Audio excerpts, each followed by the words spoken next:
Hello दोस्तों, स्वागत है आपका हमारे YouTube channel Hindi medium engineering में।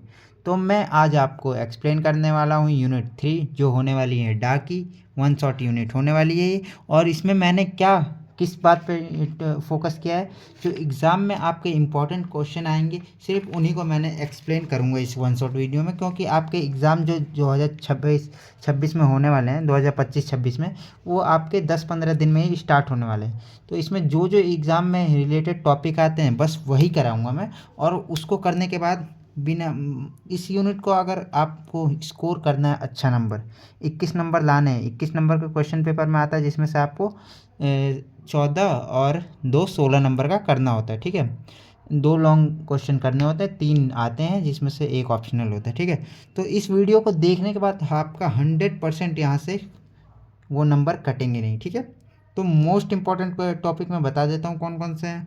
ठीक है, तो मोस्ट इम्पॉर्टेंट टॉपिक है यहाँ से डिजगास्टर एल्गोरिदम। इसको आप बिना करे जाइएगा ही मत, इसको मैंने तुरंत अभी बताऊंगा, आपको समझ में आएगा। ठीक है, तो इसको आप बिना करे मत जाइएगा। ये किस लिए यूज होता है? सिंगल शॉर्टेस्ट पाथ कैलकुलेट करने के लिए। ठीक है, दूसरा कौन सा है? दूसरा है क्रुस्कल एंड प्रिम्स एल्गोरिदम। इन दोनों में से एक 100% आना है। ठीक है, तो इन दोनों को भी बिल्कुल आसान लैंग्वेज में आपको एक्सप्लेन करूँगा कि आप लोग उसको वहाँ पे जाके कर दें उसका सॉल्यूशन, और इंग्लिश डेफिनेशन तो आप अपने लैंग्वेज में लिख ही देंगे। ठीक है, तो मैं एक बार और बता देता हूँ कि ये आपको अगर डेफिनेशन मेरी समझ में ना आए तो आप लोग चैट जीपीटी का यूज करके उससे आप लोग इजी लैंग्वेज में डेफिनेशन लिख सकते हैं, लिखवा सकते हैं और उसको याद कर सकते हैं। ठीक है, और तीसरा जो क्वेश्चन है वो मेन इंपॉर्टेंट कहाँ से आता है? Knapsack problem. नैपसेक प्रॉब्लम भी 2 टाइप की होती है, फ्रैक्शनल नैपसेक और ये 0-1 नैपसेक। तो 0-1 नैपसेक वेरी इंपॉर्टेंट है और ये थोड़ी कम इंपॉर्टेंट है, पर दोनों इंपॉर्टेंट है, करना दोनों को ही है। ऐसा नहीं है कि ये मान लेते 5 साल में 5 सालों में 3 बार आई है, ये 2 बार आई है, तो दोनों ही इंपॉर्टेंट है, करना तो हमें दोनों ही है। ठीक है, तो ये जो है, एक ये क्वेश्चन, एक इन दोनों में से और एक इन दोनों में से। ठीक है, तो अगर आप इतना कर लेते हैं, और इतना मैं करवा ही दे रहा हूँ इस वन शॉट वीडियो में, तो आपके ये नंबर पक्के 100%। ठीक है, तो चलिए इसी के साथ स्टार्ट करते हैं। सबसे पहले मैं आपको डिजगास्टर एल्गोरिदम एक्सप्लेन करूँगा। ठीक है, तो डिजगास्टर एल्गोरिदम की तरफ चलते हैं। तो मैं चलता हूँ डिजगास्टर एल्गोरिदम की तरफ। तो आपका डिजगास्टर एल्गोरिदम ये रहा। डायरेक्ट मैं क्वेश्चन पे आने से पहले ये थ्योरी दिखा देता हूँ। Dijkstra algorithm is greedy algorithm use to find the shortest path from one source node to other node. मतलब कि जैसे कि अपने पास ये ग्राफ दिया हुआ है। ठीक है, ग्राफ का क्वेश्चन है ऐसा, ए बी सी डी।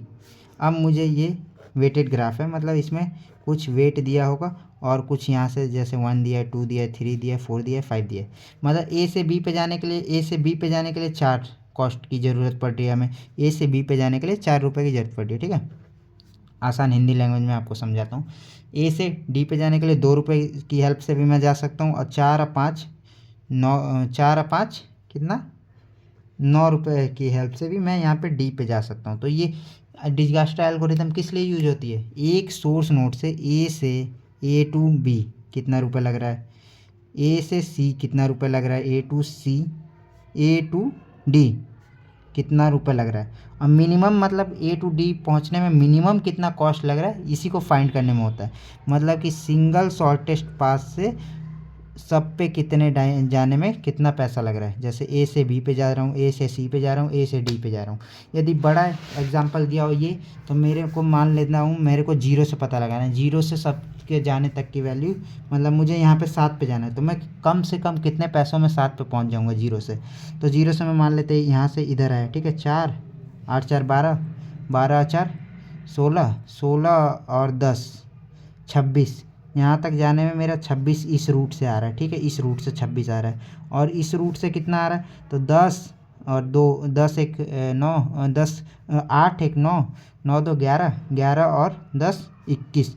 इस रूट से मेरा यहाँ से यहाँ तक आने में ऐसे 26 रुपये लगे थे, बल्कि इस रूट से मेरा 11 ही रुपये में हो गया काम। ठीक है, और देख लेते हैं। ठीक है, 11 रुपये में 21 रुपये में, सॉरी 21 रुपये में काम हुआ है। तो मेरा यहाँ से मिनिमम कौन सा हो जाएगा, कोई और रूट देखेंगे और कोई है ही नहीं यहाँ से यहाँ तक जाने का, तो और कोई नहीं है, तो इन दोनों में से 26 और 21 में से मिनिमम कौन सा है, तो मेरा 21 है। ठीक है, तो ये देख सकते हैं 21 इसका आंसर आ गया है यहाँ पे।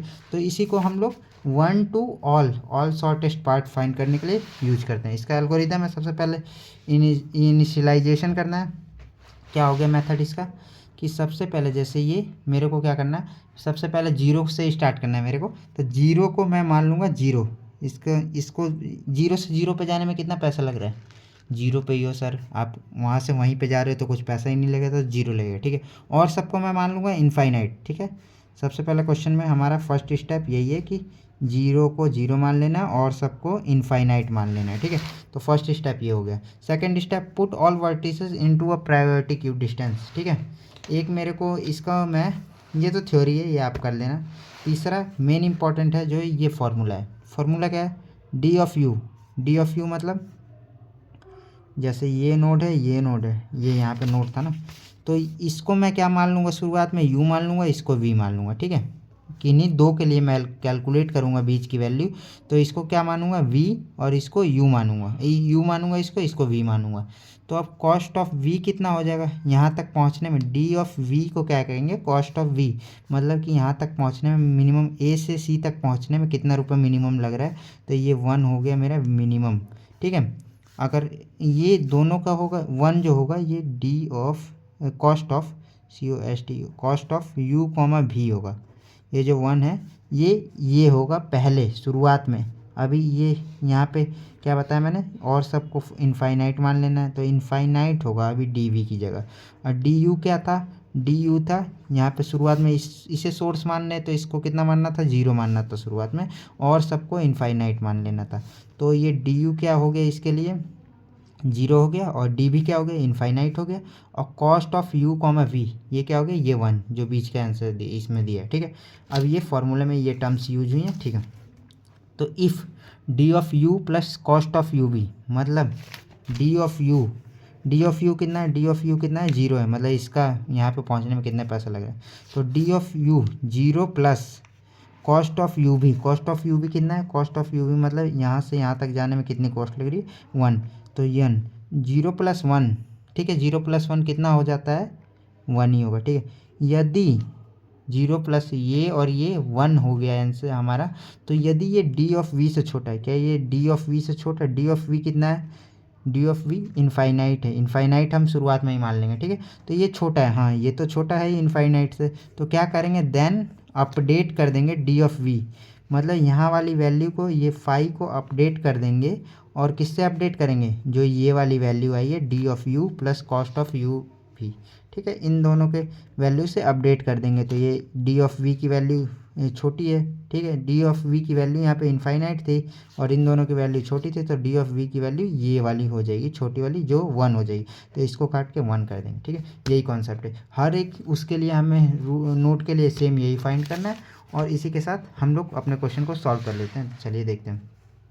तो सबसे पहले मैंने क्या बताया, सबसे पहले बताया कि सबसे पहले ये इसको सोर्स नोड मान लेना है। मैं मान लेता हूँ कि या तो क्वेश्चन में दिया होगा कि सोर्स नोड 0 है, या तो आप अपने पास से अज्यूम कर सकते हैं किसी को भी। तो मैं यहाँ पे मान लिया इसको सोर्स नोड, इसको 0 डिस्टेंस वेट मतलब रखती है इसका कॉस्ट, और सबका कॉस्ट इनफाइनाइट मान लिया। ठीक है, और सबको कॉस्ट को इनफाइनाइट मान लिया, अभी ये सब नहीं, इनफाइनाइट मान लिया। ठीक है, अब मैं क्या करूँगा कि मैं 0 से कहाँ कहाँ जा सकता हूँ। अब मैं 0 से देखूँगा, 0 से 1 पे जा सकता हूँ ना, 0 से 1 पे, हाँ 0 से 1 पे गया। अब 0 से 1 पे जाने के लिए मेरा ये क्या बनेगा, ये u बनेगा, ये v बनेगा। ठीक है, 0 से 1 पे जाने के लिए ये u बनेगा और ये v बनेगा। तो फॉर्मूला क्या था हमारा, फर्स्ट स्टेप क्या हो गया इसमें कि डिस्टेंस फ्रॉम 0 to 1, वही मैंने बताया कि 0 से 1 जाने में डिस्टेंस निकालने के लिए क्या फॉर्मूला यूज करेंगे, इफ़ डी ऑफ यू कितना है, 0 है, यहाँ पे डी ऑफ यू की वैल्यू 0 है, और D of cost of you भी कितना है, कॉस्ट ऑफ यू भी मतलब यू से भी जाने में कितनी कॉस्ट लग रही है, तो ये 4 लग रही है बीच वाली। तो 0 + 4 ये छोटा है इनफाइनाइट से, इनफाइनाइट क्या है, डी ऑफ वी की वैल्यू क्या है, इनफाइनाइट है, इनफाइनाइट वैल्यू जो है डी ऑफ वी की है, ये छोटी है, हाँ ये तो छोटी है इससे, तो ठीक है छोटी है, तब तो हम क्या करेंगे, अपडेट कर देंगे वैल्यू को, मतलब कि इन दोनों का प्लस करके, यदि इस वाली वैल्यू से ये दोनों की वैल्यू छोटी है तो यहाँ पे उसको काट के सिंपली लिख देंगे वैल्यू नई वाली इंसर्ट कर देंगे। तो इसको मैंने काट के यहाँ से ये 4 लिख दिया, ठीक है, ये 4 हमारा आ गया वहाँ तक। अब फिर मैं 0 से और कहाँ पे जा सकता हूँ, 0 से यहाँ पे 4 लिख दिया मैंने काट के। अब 0 से सिंपली और मैं कहाँ पे जा सकता हूँ, 0 से मैं 4 पे जा सकता हूँ, 0 से 4 पे जा सकता हूँ। तो 0 से 4 जाने के लिए अब मेरा u कौन सा हो जाएगा, u ये हो जाएगा, v ये हो जाएगा। अब d ऑफ u कितना है, 0 है, d ऑफ v कितना है, इनफाइनाइट है, और कॉस्ट ऑफ u भी कितना है, 8 है, ठीक है। तो अब मैं 0 से डिस्टेंस फ्रॉम 0 to 4, ठीक है, 0 से 4 जाऊंगा तो डी ऑफ यू कितना था, 0 था, प्लस डी जो कॉस्ट ऑफ है U V, cost of U V कितना है, 8 है। तो 0 + 8 लेस देन है डी ऑफ वी से, डी ऑफ वी की वैल्यू कितनी है, इनफाइनाइट है। क्या इनफाइनाइट से लेस है ये, हाँ ट्रू है, क्योंकि इनफाइनाइट तो बहुत ज़्यादा बड़ा हो गया ना, तो ये इनफाइनाइट से छोटी वैल्यू है। तो हम डी ऑफ वी को अपडेट कर देंगे, क्या करेंगे, पाई को हटा के d8 कर देंगे, जो ये दोनों का कॉस्ट आया उनको यहाँ पे रख देंगे। तो इसको मैं इसे डिलीट कर दूंगा और यहाँ पे 8 कर दूंगा, 8 कर दिया, ठीक है। अब मैं 0 से और कहीं पे भी जा सकता हूँ क्या, डायरेक्ट एडजेसेंट मैट्रिक्स, मतलब 0 से पड़ोसी किसी और पे जा सकता हूँ। ऐसे 0 से तो कहीं पे जा सकता हूँ, पर पड़ोसी कौन कौन से हैं 0 के, वहीं पे जाना है, ठीक है। तो 0 से अब यहाँ पे जा सकता था, यहाँ पे जा सकता था, तो वो ये हो गया, मतलब और कहीं नहीं जा सकता डायरेक्ट। तो अब मैं 0 को क्या कर दूंगा, ऐसे मार्क कर दूंगा कि 0 हमारा विजिटेड हो गया, या 0 को हमने विजिटेड कर लिया। तो ये क्या लिखा है, source vertex v0 is visited, ठीक है। ऐसे ही मैं सबके लिए कैलकुलेट करूँगा। अब सबके लिए कैसे कैलकुलेट करूँगा, अब मैं ले लूँगा डिस्टेंस फ्रॉम 1 to 2। अब यहाँ से यहाँ तक की डिस्टेंस लूँगा, यहाँ से यहाँ तक की डिस्टेंस। तो अब इसमें मेरे को बताइए कि यू की वैल्यू क्या है, डी ऑफ यू बताइए आप लोग, डी ऑफ यू क्या हो जाए, यू कौन सा है, यू सबसे पहले ये होगा, वी ये होगा, 2 ले रहे हैं तो 2 में से एक यू होगा, एक वी होगा। अब डी ऑफ यू कितना है, 4 है, जो यहाँ पे जो इसकी वैल्यू हमने अपडेट की थी वो डी ऑफ यू की वैल्यू करंट हो गई। और यहाँ पे डी ऑफ वी की वैल्यू कितनी है, ये इनफाइनाइट है, क्योंकि ये सबके लिए इनफाइनाइट थी, तो ये इनफाइनाइट, ठीक है। तो अब इसका कैलकुलेट करेंगे, 4 + 8 क्या छोटा है इनफाइनाइट से, हाँ 4 + 8 छोटा है, तो इसको कट करके यहाँ पे इसकी वैल्यू 4 + 8 वाली की लिख देंगे, जो 12 हो जाएगी, ठीक है। अब मैं 1 से कहाँ और कहाँ जा सकता हूँ, तो 1 से 4 पे मैं जा सकता हूँ। तो अब u की वैल्यू ये हो गई, v की वैल्यू फिर अगेन ये हो गई। अब 1 और 4 के लिए ये क्या हो जाएगा, D of U plus cost of U V. तो डी ऑफ वी यू कितनी है, 4 है, और कॉस्ट ऑफ यू वी कितनी है, 11 है। तो 4 और 11 क्या छोटे हैं इससे, 8 से, देख सकते हैं यहाँ पे 8, डी ऑफ वी की वैल्यू क्या है, 8 है। तो 11 और 4 दोनों को ऐड करूँगा तो कितना होता है, 15, 15 होगा। तो क्या वो छोटा है 8 से, नहीं, फॉल्स नहीं है। तो मतलब कि हम उस वैल्यू को छोड़ देंगे, अगर छोटा नहीं है तो उसको अपडेट करेंगे ही नहीं, मतलब कि ये अपडेट नहीं होगा। और ये अब मैं देखूंगा कि 1 से और भी कहीं पहुंच सकता हूँ, नहीं पहुंच सकता, ये पड़ोसी इसके 1 के ये हैं, ये हैं। तो अब मैं 1 को भी क्या कर दूंगा, मार्क कर दूंगा कि ये विजिटेड हो गया। ऐसे ही मैं सबके लिए निकालूंगा। अब मैं जल्दी जल्दी निकाल के दिखा सकता हूँ आपको, कि देख सकते हैं यहाँ पे मैंने क्या किया, 1 को ले लिया। अब 4 से लेते हैं, अब मान लेते हैं 4 को मैं लेता हूँ पहले।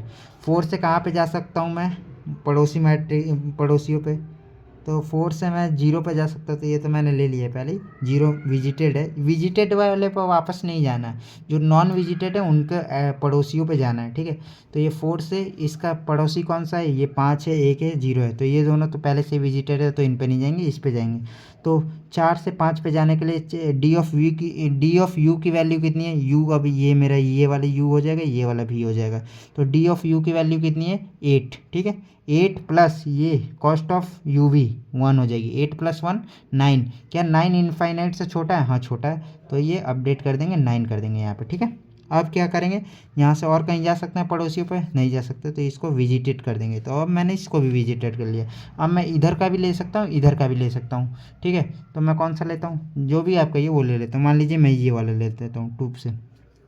अब 2 से कहाँ कहाँ जा सकता हूँ, 2 से 3 पे जा सकता हूँ, 4 6 पे जा सकता हूँ, 8 पे जा सकता हूँ, ठीक है। अब ये 12 2 14, ठीक है।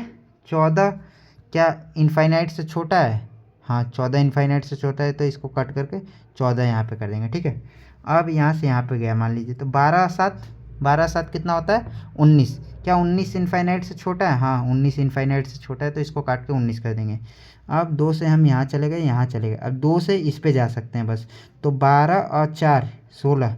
क्या ये इनफाइनाइट से छोटा है? 16, हाँ छोटा है, तो इसको 16 कर देंगे। ठीक है, अब मेरा ये वर्टेक्स 2 भी विजिटेड हो गया, इसको भी हम लोग ऐसे निशान लगा देंगे और कह देंगे कि वर्टेक्स 2 भी विजिटेड हो चुका है। ठीक है, अब मैं 5 को ले लेता हूँ इधर से। ठीक है, अब 5 डी ऑफ यू की वैल्यू कितनी है? 5 की वैल्यू कितनी है? 9 है आने तक की कॉस्ट। और अब इन दोनों 5 से कहाँ कहाँ जा सकता हूँ? 8 पे जा सकता हूँ, 6 पे जा सकता हूँ, तो पहले ये वाला ले लेते हैं मैं।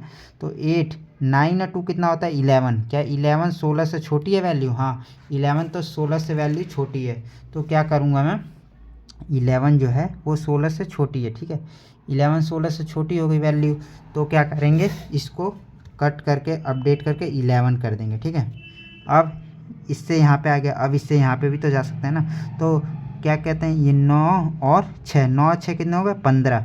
15 क्या ये 14 से छोटे हैं? नहीं, 15 तो 14 से छोटा नहीं है, तो इसको अपडेट नहीं करेंगे और इसका वैल्यू को 14 ही रहने देंगे। और ये हमारी विजिट, ये जो है ये भी हमारी विजिटेड हो चुकी है। ठीक है, तो यहाँ का मिनिमम कितना निकल गया? 14। अब इससे कहाँ कहाँ जा सकते हैं? इससे तो कोई बचा ही नहीं है, क्योंकि ये दोनों तो ऑलरेडी कवर हो चुके हैं, तो इसको भी हम लोग कवर कर देते हैं। ठीक है, अब मैं इसमें या इसमें से कोई सा भी एक ले लेता हूँ। मान लीजिए मैं ये लिए 3 लिया। ठीक है, अब 3 लिया, तो अब क्या ये मेरे लिए u बनेगा, ये v बनेगा, एक बार ये u बनेगा, फिर ये v बनेगा, तो ये 19 और 9 कितना होता है? 19 और 9 कितना होगा? 26, ये 19 और 9 सॉरी 19 और 9 28 हो जाएगा। 19 एक 20 और 8 28, तो ये 28 जो इनफाइनाइट से छोटा है, हाँ छोटा है, तो 28 यहाँ पे आ जाएगा सिंपली। तो मैं 28 लिख लेता हूँ, तो 28 लिख दिया। फिर 3 से 6 पे जा सकता हूँ मैं, तो 19 और 14 ये ज़्यादा हो जाएगा, 19 और 14 ज़्यादा हो रहा है 11 से, तो इसको ऐसे ही छोड़ देंगे, अपडेट नहीं करेंगे, 11 ही रहने देंगे। तो ये अब ये वाला भी हमारा वर्टेक्स विजिट हो चुका है। ठीक है, ये आपको बार बार ये स्टेप करके दिखाना है एग्ज़ाम में, और ऐसे करके आना है। ठीक है, अब मैं इस 6 को लेता हूँ, 6 से मेरे को कहाँ पे जाना? 7 पे जाना है ना बस। तो 11 और 10 कितना हो जाएगा? 21। क्या 21 28 से छोटा है? हाँ छोटा है, तो 21 अपडेट होके इसकी वैल्यू हो जाएगी। और ये विजिटेड है, ये भी विजिटेड है, ये सारे विजिटेड हैं, तो इससे और कहीं जाया नहीं, जैसे इसको कवर कर देंगे और सब हो गए। तो अब इसका भी कॉस्ट फाइंड हो गया और इसको भी विजिटेड कर देंगे। मतलब कि यहाँ तक आने में टोटल 21 रुपये लग रहे हैं। जो 0 से 7 तक आने में कितने रुपये लग रहे हैं? 21 रुपये। 0 से 1 तक जाने में कितने रुपये लग रहे हैं? 4 रुपये। 0 से 2 तक जाने में 12 रुपये। 0 से 3 तक जाने में 19 रुपये। मिनिमम ये पैसे लग रहे हैं कि मुझे कम से कम इतना तो देना ही देना है, तभी मैं इन पे पहुंच जा पाऊंगा। भले भी कितने भी रास्ते बदल लूँ, मेरे को यहाँ पे जाना है तो इतना पैसा पे करना पड़ेगा। तो इसी को आप लोग एक बार ऐसे स्टेप बाय स्टेप लिख सकते हैं। ये स्टेप को आप लोग शो कर सकते हैं अच्छे से, और ये अच्छे से आपको शो करना ही पड़ेगा एग्ज़ाम में, क्योंकि एग्ज़ाम में नहीं तो नंबर नहीं देंगे। अभी तो मैंने ये वाला बार बार हर स्टेप के लिए अलग अलग बनाना पड़ता है, लेकिन आप इतना भी करेंगे तो काम हो जाएगा, क्योंकि मैंने अपना DS का एग्ज़ाम दिया था तो मैं इसी तरीके से करके आया था और मेरे 70 में से 57 नंबर आए थे। ठीक है, तो ये रहा 0 to 0 डिस्टेंस कितनी है? 0 है। 0 to 1 कितनी डिस्टेंस थी हमारी? डिस्टेंस कितनी थी? 0 to 1 4 थी। 0 to 2 कितनी थी? 12 थी। तो 0 to 12 ये आंसर आ गया। आप आंसर को डिब्बे में कर दें और लिख दें। और ये पूरे स्टेप नहीं भी कर सकते, इतना मान लीजिए आपके लिए ज़्यादा हो गया तो फिर लिख दें कि repeat this process again and find for all notes. ठीक है, ऐसा लिख के आप मेंशन करके, मतलब 3 पेज में मिनिमम आपके AKTU की कॉपी में ये होना चाहिए, मिनिमम 3 पेज में। ठीक है, तो ये हो गया आपका ये वाला। अब नेक्स्ट टॉपिक पे चलते हैं। अब नेक्स्ट टॉपिक है हमारा प्रिम्स और क्रुस्कल एल्गोरिदम। तो प्रिम्स और क्रुस्कल एल्गोरिदम किस लिए यूज होते हैं? मिनिमम स्पैनिंग ट्री कैलकुलेट करने के लिए। तो अब मिनिमम स्पैनिंग ट्री क्या होता है, तो वो मैं आपको एक बार ओवरव्यू दे देता हूँ कि मिनिमम स्पैनिंग ट्री क्या होता है। अब minimum spanning tree is a graph of is सब ग्राफ, मतलब एक ग्राफ का सब ग्राफ होता है। जैसे ये मेन ग्राफ है, अब इसका सब ग्राफ कौन कौन से बन सकते हैं? ये बन सकता है, ये बन सकता है, ये बन सकता है, ये बन सकता है। तो ये हो गया मिनिमम स्पैनिंग ट्री। मतलब कि क्या होना चाहिए? सारे वर्टेक्स कवर हो जाएं, ऐसा ग्राफ बनाओ कि सारे वर्टेक्स, ये जो नोड्स हैं ये कवर भी हो जाएं और हमारी साइकिल भी ना बने। साइकिल का मतलब क्या? कि ये मैं यहाँ से अगर लिंक कर देता हूँ तो ये यहाँ से चलूँगा तो ये वापस यहाँ पे आ जाऊँगा, तो ऐसी नहीं होनी चाहिए। ये साइकिल नहीं बनना चाहिए। जैसे कि इसके लिए ये मिनिमम स्पैनिंग ट्री है, ये भी है मिनिमम स्पैनिंग ट्री, ये भी है, ये भी है। तो इसके लिए हर एक क्वेश्चन के लिए आपके सेम तो आंसर आएंगे, पर ग्राफ आपके अलग अलग हो सकते हैं, क्योंकि ये मान लीजिए सबके आंसर सेम आएंगे बनाऊँगा तो, पर इनका जो ग्राफ होगा वो अलग अलग होगा। तो ये मिनिमम स्पैनिंग ट्री कैलकुलेट करने के लिए यूज होता है। इंक्लूड ऑल द वर्टिसेस, ये क्या करता है, ऑल वर्टिसेस को इंक्लूड करता है, ठीक है, ऑल वर्टिसेस को इंक्लूड करता है। और इसमें जो नेक्स्ट रूल है एग्जैक्टली v-1 नोड, ये कितने v क्या हो गए, ये वर्टिक्स हो गए, ये v हो गए, तो v यहाँ पे v की वैल्यू क्या है 4 है, तो मिनिमम जो MST होगा बनेगा उसमें v-1 एज होंगी। एज क्या हो गई, ये जो ये दो कनेक्ट कर रही है नोड्स को आपस में, ये लाइन, इसे कहते हैं एज, यानी किनारा या लाइन जो दो चीज़ों को कनेक्ट कर रही हो उसे एज कहा जाता है, ठीक है। तो ये हो गई आपकी एज, ठीक है। अब इसको एज हो गई। अब नेक्स्ट चल लेते हैं, हम लोग बात कर लेते हैं क्या, ये हो गया कंटेन नो साइकिल, साइकिल नहीं बननी चाहिए, जो मैंने बताया वही है। और इट कनेक्टेड, ये कनेक्टेड भी होना चाहिए, ऐसा नहीं है कि ऐसे बना दें, ये बना दिया और ये बना दिया, तो ऐसा भी नहीं होना चाहिए, ठीक है। और इसमें तो मान लीजिए 2 ही एज हो रही है ना, तो 4-1 करेंगे तो एज तो 3 होनी चाहिए, तो 3 एज हो जाएगी, और ये कनेक्टेड होनी चाहिए आपस में, ठीक है। बस इतना सा कॉन्सेप्ट था। अब चलते हैं डायरेक्ट क्रुस्कल एल्गोरिदम और प्रिम्स एल्गोरिदम। ये मिनिमम स्पैनिंग ट्री फाइंड करने के लिए आता है क्रुस्कल और प्रिम्स से। तो डायरेक्ट मैं क्रुस्कल एल्गोरिदम है, तो क्रुस्कल एल्गोरिदम के स्टेप मैं बाद में बताता हूँ। सबसे पहले मैं डायरेक्ट आपको लेके चलता हूँ क्वेश्चन पे। क्वेश्चन का आपको कुछ इस टाइप का क्वेश्चन दिया रहेगा, मैंने थोड़ा हार्ड क्वेश्चन लिया है जो AKTU में आया है, मतलब आपको नॉर्मल क्वेश्चन कई सारे प्रैक्टिस आपको करनी है, नहीं भी करते हैं तो मैं इतने अच्छे से एक्सप्लेन करूँगा कि आप इसी को अगर 2 बार देख लेंगे वीडियो को, या एक बार ही मन लगा के देख लिया और एक बार प्रैक्टिस कर लिया एग्ज़ाम के दिन, तो बस हो गया आपका, यहाँ से 7 नंबर आपके पक्के हैं, ठीक है। तो देख सकते हैं अब क्या है, ये ग्राफ दिया है, इनकी कॉस्ट बीच में दी हुई है, minimum spanning tree, minimum weight, ये कॉस्ट या वेट बोल सकते हैं इसको, ठीक है, 2 वर्टेक्सेस के बीच को, और ये हमारी एज है, ये कॉस्ट है। तो अब हमारा हो गया ये A से B तक का क्या करना है, हमें इन सब में से ऐसा रूट फाइंड करना है कि ABCDE सारे वर्टेक्स कवर हो जाए। और मैं मान लीजिए ऐसे बना देता हूँ, ये यहाँ से यहाँ बना दिया, यहाँ से यहाँ बना दिए, यहाँ से यहाँ बना दिए, यहाँ से यहाँ बना दिए, ठीक है। तो मैं ऐसा कुछ भी बना सकता हूँ, ठीक है, इसके लिए, ताकि ये मिनिमम हमारा सारे वर्टिसेस कवर हो जाए, ठीक है। तो सारी वर्टिसेस कवर होने चाहिए, कैसे, और इसमें एजेस कितनी होंगी, मेरे को कैसे पता चला कि ये ऐसे बन सकता है। एजेस क्या थी, नोड -1, तो नोड कितने इसमें 1 2 3 4 5 नोड है, तो 5 - 1 कितने करेंगे तो 4 एज की संख्या जो होगी वो 4 होगी, ठीक है। तो 4 एज ऐसे भी हो सकती है, ये हो सकता है कि मिनिमम ऐसे बन जाए, ऐसे बन सकता है कुछ, समझ गए, ऐसा भी बन सकता है, मुझे नहीं पता है, हम इसके लिए कैलकुलेट करेंगे कि मिनिमम कैसे बनेगा। तो सबसे पहले क्या करना है, अरेंज करना है डिक्रीजिंग ऑर्डर में, इंक्रीजिंग ऑर्डर में, सॉरी, इंक्रीजिंग ऑर्डर में आपको एक टेबल बनानी है, उसमें लिखना है कि सबसे छोटा, इसमें सबसे छोटी वैल्यू देखनी है, कॉस्ट कौन सी है, तो सबसे छोटी कॉस्ट क्या है, 1 है, तो A to C जाने में 1 रुपया लग रहा है, तो यहाँ पे मैं 1 नहीं लिखा हूँ, 1 भी मुझे लिखना चाहिए था, तो यहाँ पे 1 मैं लिख दूँगा, और ये A to C, यहाँ पे A to C 1 हो जाएगा। तो ये देख सकते हैं यहाँ पे मैंने लिखा है, मैंने यहाँ पे गड़बड़ की है, A to C 1 लिखना चाहिए था मेरे को, तो ये 1 लिखूँगा, फिर उससे ज़्यादा देखूँगा तो उससे ज़्यादा 2 है, तो C to E क्या है, C to E 2 है, फिर 3 देखूँगा, 3 E to D 3 है, हाँ, इससे अब ज़्यादा देखूँगा तो इससे ज़्यादा कौन सा आएगा, 3 के बाद 4 आता है, तो 4 ये भी है, 5 भी है, 6 भी है, 7 भी है, B to D 7 है, देख सकते हैं, ये मैं भी भूल गया था, तो ये बाद में मैंने सॉल्व कर दिया, और ये शुरुआत में तो भूल ही हूँ, कोई बात नहीं, आप सही कर लेना। तो इसके लिए ऐसा टेबल बना लेंगे सबसे पहले।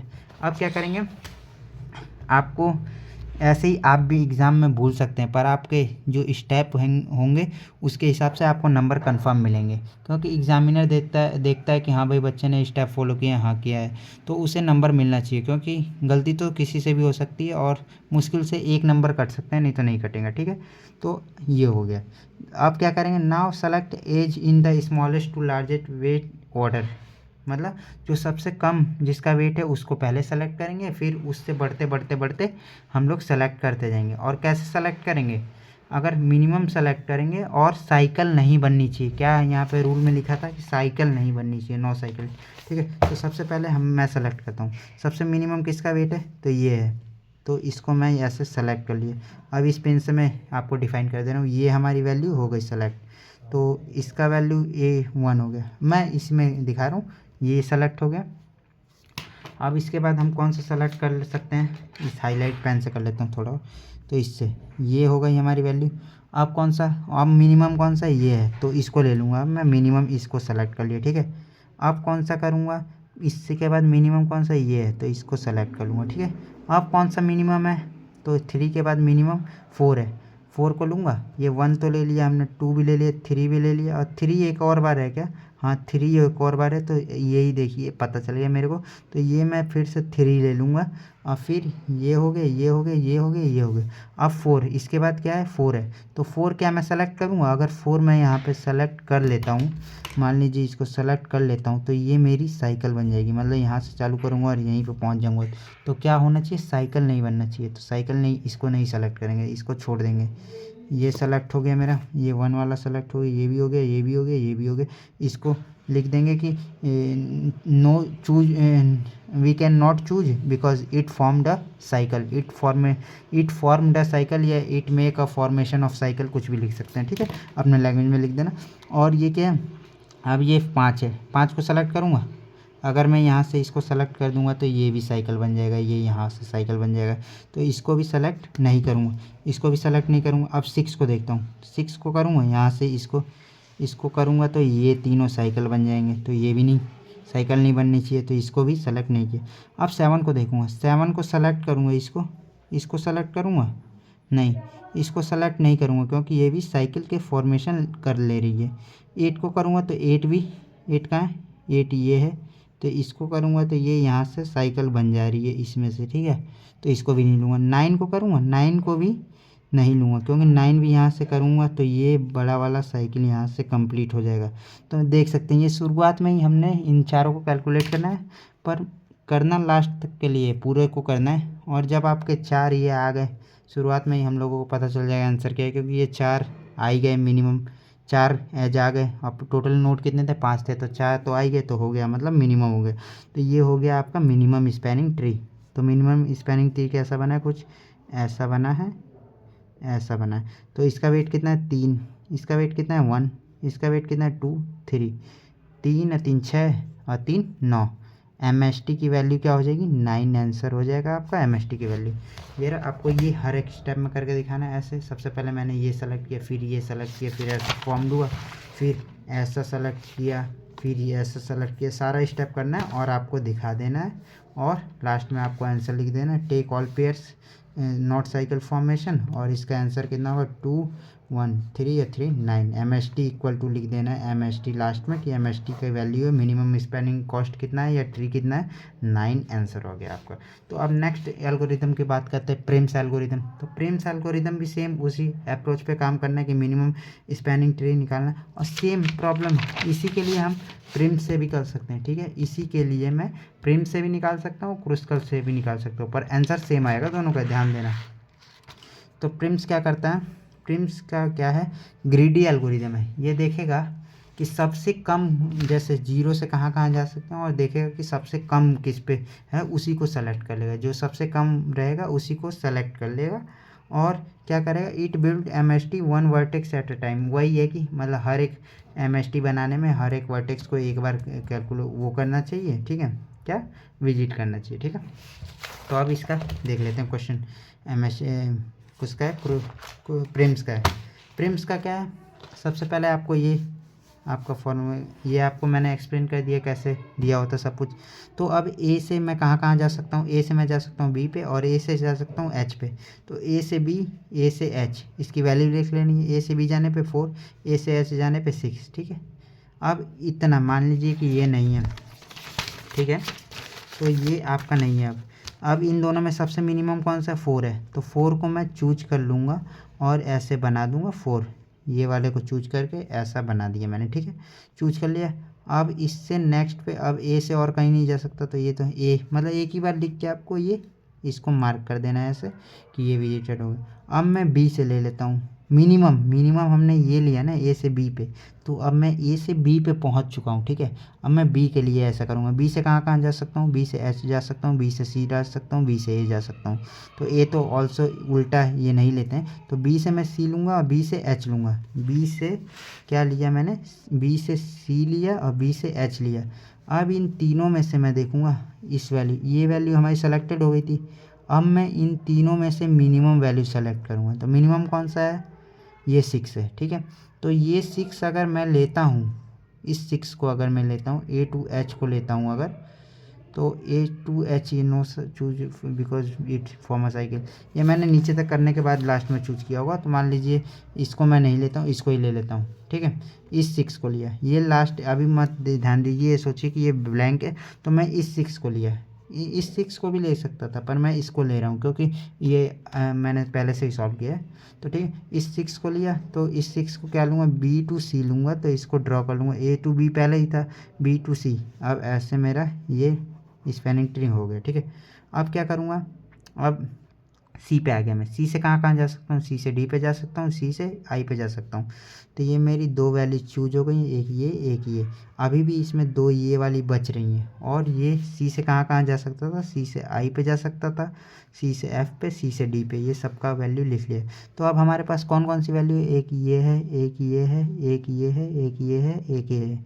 इसमें सबसे मिनिमम कौन सा है, मिनिमम कौन सा है, तो मिनिमम कौन सा चूज करूँगा, इसको चूज़ करूँगा। देख सकते हैं तीसरे नंबर पे ये 1 2 3 4 ऐसे लिखा है मैंने, कि ये मैंने तीसरे के मतलब तीसरी टाइम मैंने ये वाला चूज किया है, तो इसको मिनिमम लेके ऐसे बना दूंगा, इसको चूज कर लिया मैंने, ठीक है। अब क्या करूँगा, अब मैं आई पे आ गया, आई से कहाँ कहाँ जा सकता हूँ, एच पे जा सकता हूँ, जी पे जा सकता हूँ। तो आई से एच और जी के लिए लिख लूँगा, वेट भी लिख लूँगा, ठीक है। अब मेरे लिए कौन कौन सी वैल्यू हो चुकी है, ये भी हो चुकी है, ठीक है, ये हो चुकी है। अब मेरी कौन कौन सी बच रही है, एक ये बच रही है, एक ये बच रही है, इसमें से इसमें से इसमें से इसमें से इसमें से इसमें से और इसमें, ये सारी वैल्यू में से मेरे को मिनिमम चूज करना है। तो मिनिमम कौन सा है इन सब में से, तो मिनिमम चौथे नंबर पे मैंने ये चूज किया, क्योंकि इसमें कौन सा मिनिमम है, 4। तो 4 को चूज कर लिया, और 4 के लिए ऐसे यहाँ से 4 के लिए ऐसे बना दिया एक मिनिमम स्पैनिंग ट्री, ये देख सकते हैं, ये यहाँ पे बना दिया 4 के लिए। ये स्टेप वाइज ऐसे ही सॉल्व करके आना होगा एग्जाम में, ठीक है। तो अच्छे नंबर मिल जाएंगे। अगर आपके पास टाइम नहीं है तो मत भी सॉल्व करना, डायरेक्टली ऐसे दिखा देना, ठीक है। अब क्या है, मैं यहाँ से यहाँ आ गया, ठीक है, एफ़ पे आ गया। अब एफ़ से कहाँ कहाँ जा सकता हूँ, एफ़ से जी पे भी जा सकता हूँ, एफ़ से ई पे, एफ़ से डी पे जा सकता हूँ। तो ये मैं चारों लिख दूँगा, तीनों को लिख दूँगा, और मिनिमम इसमें फिर मेरे पास ये भी सेलेक्ट हो गया ना, ये भी सेलेक्ट हो गया। अब कौन कौन सा बच रहा है, ये बच रहा है, ये बच रहा है, ये बच रहा है, ये बच रहा है, ये बच रहा है, और ये तीनों बच रहे सारे। तो इसमें मिनिमम देखेंगे तो मिनिमम 2 सबसे कम है, 2। तो 2 को मैं 5वें नंबर पे चूज कर लेता हूँ, मतलब ये मैंने अपने रेफरेंस के लिए लिखा है कि कौन कौन सा मैं कितने नंबर पे चूज किया हूँ। तो ये चूज इसको करूँगा, चूज कर लिया, और इसको 2 कहाँ पे जाएगा, ऐसे हो जाएगा, यहाँ से 2 को चूज करूँगा, और ये ऐसे फॉर्मेशन इसकी हो जाएगी, देख सकते हैं, ठीक है। ये फॉर्म हो गई, यहाँ पे 2 ले लिया, ठीक है। अब क्या चूज करूँगा, अब मैं देखूँगा किस पे आ गया, जी पे आ गया। जी से आई पे जा सकता हूँ, जी से एच पे जा सकता हूँ। जी से मैं कहाँ पे जा सकता हूँ, जी से एच पे जा सकता हूँ, और जी से आई पे जा सकता हूँ। तो जी से आई पे यहाँ पे मेरे को दिख रहा है, जी से आई पे जाऊँगा तो मेरा साइकिल का फॉर्मेशन हो जाएगा ऐसे। तो मैं लिखा नहीं हूँ, आप लिख सकते हैं। तो जी से एच पे जाने का कॉस्ट कितना है, यहाँ पे 1 है। तो अब मेरे पास कौन कौन सा चूज हो गया, ये भी चूज हो गया। अब मेरे पास ये और ये और ये, इनमें से मिनिमम कौन सा है, मिनिमम 1 है। तो मिनिमम 1 को चूज करूँगा, और फिर यहाँ पे ऐसे बना दूँगा, इसका यहाँ से ऐसे कर दूँगा, ठीक है। अब मेरे देख सकते हैं कि मेरे बस 2 ही वर्टेक्स बचे हुए हैं, एक ये बचा हुआ है, एक ये वर्टेक्स और एक ये वर्टेक्स बचा हुआ है। तो इनको मिनिमम कितने में फाइंड करूँगा, वही मेरे को फाइंड करना है, सबको कवर करना है, ठीक है। तो अब मैं मान लेते हैं यहाँ इधर आ गया। अब एस से मेरे को लेना है, एस से तो इधर सबका हो ही चुका है, तो अब मैं डायरेक्ट नया यहाँ पे ले लेता हूँ, और नए से इसको लिंक कर दूँगा, इधर या इधर या इधर, किधर भी लिंक करूँगा। तो डी से मैं कहाँ जा सकता हूँ, डी से मैं ई पे जा सकता हूँ, ठीक है। डी से ई पे जा सकता हूँ और डी से सी पे भी जा सकता हूँ, डी से सी पे भी जा सकता हूँ, डी से ई पे गया और डी से सी पे भी जा सकता हूँ, पर मैंने लिखा ही नहीं। क्यों नहीं लिखा? क्योंकि मैंने सी से डी का पहले ही लिख दिया था। सी से डी पे या डी से सी पे, बात तो एक ही है, दोनों की वैल्यू साथ है, मतलब ऐसे जा सकते हैं। तो अब मेरा ये 9, अब कौन कौन सी वैल्यू बच रही है? एक ये बच रही है, एक ये बच रही है, ये बच रही है, ये बच रही है, ये बच रही है, ये बच रही है, ये बच रही है। ठीक है, अब इसमें से सबसे मिनिमम देखेंगे तो मिनिमम कौन सा है? 6 मिनिमम है, ये पहला 6 मिनिमम है, ये भी मिनिमम है। तो मिनिमम वाले को 6 को लेंगे। इसको अगर 6 को मैं चूज करता हूँ, ए से एच चूज करता हूँ 6 वाले को। ठीक है, तो ए से एच कहाँ है? ए से एच, तो ये तो फॉर्म में साइकिल की फॉर्म हो रही है, तो इसको लिख दिया मैंने not choose because it form a cycle. ठीक है, ये फॉर्मेशन करिए एक साइकिल, इसको चूज नहीं किया तो इसको चूज नहीं किया। अब नेक्स्ट कौन सा है? मिनिमम कौन सा है? ये भी है 6, तो इसको देख सकते हैं। आई से डी, आई से जी, आई से जी ये मैंने लिख दिया था उस समय, बताया नहीं। जी से आई हमने लिखना चाहिए था, पर मैंने आई से जी ऑलरेडी लिख रखा है, तो इसीलिए यहाँ पे जी से आई नहीं लिखा। ठीक है, तो यहाँ से जी से आई भी लिख सकते हैं आप, नहीं तो इतना टाइम नहीं होता तो नहीं लिखिएगा उल्टा, क्योंकि आपने इसको पहले से ही लिखा है। तो जी से आई भी ये साइकिल फॉर्म कर रही है, तो इसको भी चूज नहीं करेंगे, फॉर्म द साइकिल तो सो नॉट चूज। आप कौन सा चूज करेंगे? ये और ये, इन तीनों में सबसे कम कौन सा है? 9 है। 9, ये वाला 9 भी ले सकते हैं या तो ये वाला भी 9 ले सकते हैं। तो मैं कौन सा 9 लूँगा? F2E, F2E, F2E 9 नहीं है दोस्तों, ये 10 है। F2E मैंने गलत लिखा है यहाँ पे, ये 10 है। ठीक है, F2E कितना है? 10 है, और D2E कितना है? 9 है, तो ये 10 है, ये 10 वैल्यू है। तो इन तीनों में से कौन सा? 9 ही छोटा था, तो इस वाले को हम चूज कर लेंगे और यहाँ से इस पे पहुँच जाएंगे, और ये हो गया। अभी भी हमारी लिंक नहीं हुई है। ठीक है, लिंक करने के लिए इसको लिंक करना होगा या फिर इसको लिंक करना होगा कहीं से। ठीक है, तो मैं अब कौन सा चूज करूँगा? ये भी हमारा चूज हो गया। अब कौन सा चूज होगा? एक ये बच रहा है। ठीक है, एक ये बच रहा है अपना, एक ये 10 बच रहा है, और एक जो बच रहा है वो 14 बच रहा है। ठीक है, तो अब मैं किसको चूज करूँगा? एक और होगा, ये 7 भी बच रहा है, तो दोस्तों ये 7 को तो हमने चूज किया ही नहीं, 6 के बाद तो 7 को ही चूज करना चाहिए था, तो 7 को ये पहले चूज कर लेंगे हम लोग। ठीक है, 7 को पहले चूज कर लेंगे और फिर देन ये 9 को चूज किया। ठीक है, 9 को बाद में किए, पहले 7 को किया फिर 9 को किया। ठीक है, तो ये देख सकते हैं यहाँ पे स्टेप वाइज सॉल्यूशन ऐसे ही है। तो इसको आपका ये अब बन गया टोटल। अब जो जो आपने सेलेक्ट किया है उसको ऐसे ग्राफ में बना लेंगे और इनकी वेट को कैलकुलेट करेंगे, तो आपका मिनिमम कॉस्ट कितना आएगा? 35 आपका आ जाएगा। तो मिनिमम कॉस्ट इन सबको जोड़ेंगे तो 35 आएगा, तो आप लोग कर सकते हैं। ये हो गया आपका 2 एल्गोरिदम। अब हमारी नेक्स्ट जो प्रॉब्लम आती है वो आती है नैपसैक प्रॉब्लम। नैपसैक प्रॉब्लम क्या है? नैपसैक का मतलब होता है एक थैला। ठीक है, नैपसैक का मतलब होता है हिंदी में थैला। तो नैपसैक प्रॉब्लम में क्या करना है आपको? जो नैपसैक प्रॉब्लम है उसका डेफिनेशन ये दिया हुआ है, और डेफिनेशन से पहले मैं आपको एक डायग्राम की हेल्प से बनाता हूँ, डायग्राम की हेल्प से बताता हूँ। ठीक है, तो नैपसैक का मतलब ये थैला हो गया, ये नैपसैक है, KNAP नैपसैक। ठीक है, ये नैपसैक मतलब थैला है, जो किसके पास है? एक चोर के पास है। तो चोर क्या करेगा? कहीं किसी घर में जा रहा है चोरी करने, तो चोर सबसे पहले किन चीज़ों को उठाएगा? जो उसके लिए ज़्यादा पैसे वाली चीज़ें होंगी, जैसे मोबाइल, पर्स, गहने। गहने जो छोटे साइज में आ जाएंगे और ज़्यादा पैसे दे देंगे अगर बेचेगा उसे, तो वो उन चीज़ों को पहले उठाएगा जो उसके लिए मूल्यवान होंगी, जो एक्सपेंसिव चीज़ें होंगी, उन्हीं को पहले इस बैग में भरेगा। अब बैग की कैपेसिटी कितनी होगी? बैग की भी कैपेसिटी होगी, ऐसा तो है नहीं कि सारा सोना ही भर लेगा। 100 किलो सोना दिया तो 100 किलो भर लेगा अपने बैग में, अगर वो बैग छोटा ले गया होगा तो भर ही नहीं पाएगा। ठीक है, तो वो क्या करने की कोशिश करेगा कि सबसे ज़्यादा महंगी वस्तुएं उठाने की कोशिश करेगा, और ऐसा कोशिश करेगा कि उसको ज़्यादा से ज़्यादा फ़ायदा हो। ठीक है, यही है नैपसैक प्रॉब्लम। तो इसमें क्या होता है? कैपेसिटी हमें दी होती है। अब इसका डेफिनेशन पढ़ लेते हैं। Knapsack problem, given a set of item each with weight and value. हर एक आइटम का वेट कितने किलो का है और वैल्यू मतलब कितना मूल्यवान है वो दिया होगा। ठीक है, और क्या दिया होगा? Weight and value and a knapsack bag of limit weight capacity. एक जो नैपसेक है उसका भी कैपेसिटी के साथ दिया होगा। मान लीजिए इसका 10 केजी है, इसमें 10 केजी का सामान ही मैं भर सकता हूँ। तो मैं ज़्यादा से ज़्यादा किस चीज़ को भरूँगा कि मेरे लिए ज़्यादा मार्केट में बेचूँगा चोर के लिए।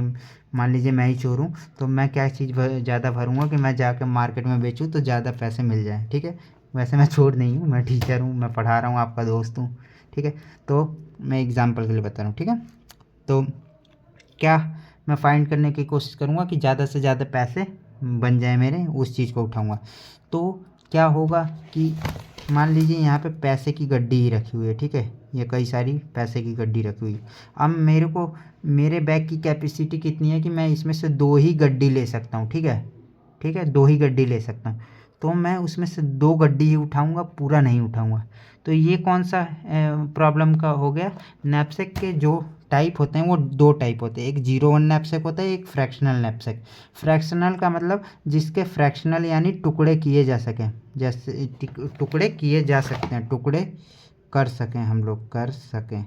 ठीक है, इसको मान लीजिए इसमें से 2 गड्डी मैं ले सकता हूँ, या मान लीजिए कि मैं 500 का नोट है 3 और मैं 2 नोट उसमें से ले सकता हूँ, मेरे बैग की कैपेसिटी है तो मैं 2 नोट ले लूँगा।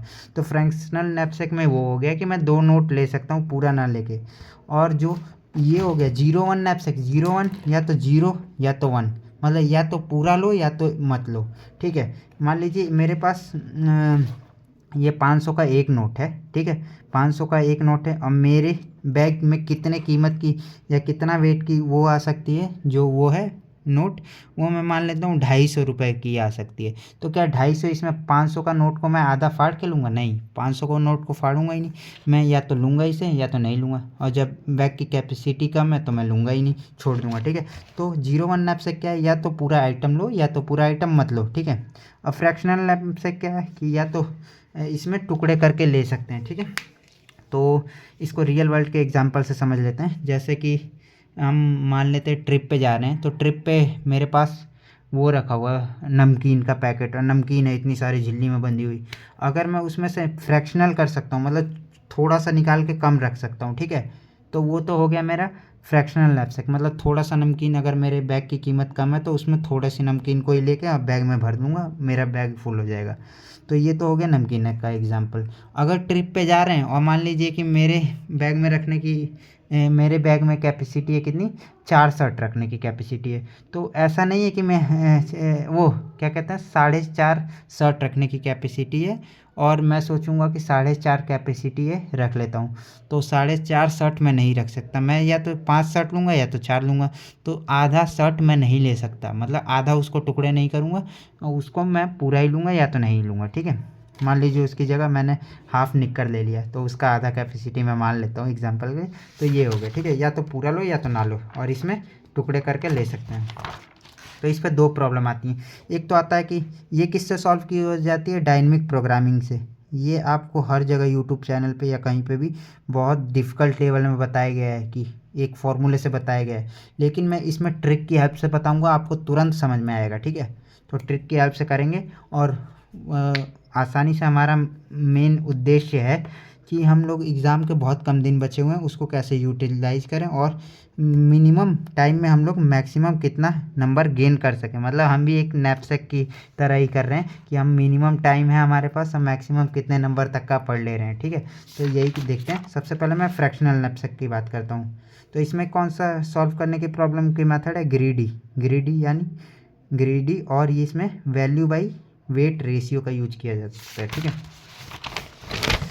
अब क्या हो गया फ्रैक्शनल नैपसेक में क्वेश्चन कुछ इस टाइप का दिया होगा। ये आपको क्वेश्चन दिया होगा, अब ये आपका क्वेश्चन दिया होगा। ठीक है, अब इसको आप लोग क्या करेंगे, सबसे पहले आइटम लिखेंगे, आइटम, ये कॉलम बना दिया आइटम का। फिर क्या लिखें, फिर आपने लिखा वेट का कॉलम बना दिया। फिर आपने क्या लिखा, वैल्यूज़ का कॉलम बना दिया। अब आइटम वेट वैल्यूज़ का कॉलम बन गया। या फिर आप वैल्यूज़ को पहले लिख सकते हैं ताकि आपको ये फॉर्मूला याद करने में आसानी हो। तो मैंने उल्टा लिखा है, आप इसको ऐसे इधर लिखेंगे तो ताकि आपको याद रहेगा कि वैल्यू पहले लिखा था, वेट लिखा था बाद में, तो वैल्यू बाई वेट हो गया था। नहीं तो ये रियल वर्ल्ड से सोल्व करेंगे तो वो आसानी से हो जाएगा सॉल्व। जैसे कि वेट कितना 2 kg और वैल्यूज़ कितनी है 8 रुपये की आ रही है और 2 kg वेट है इसका, 2 kg मान लेते हैं या वेट ही मानते हैं, सिंपल 2 है, ठीक है।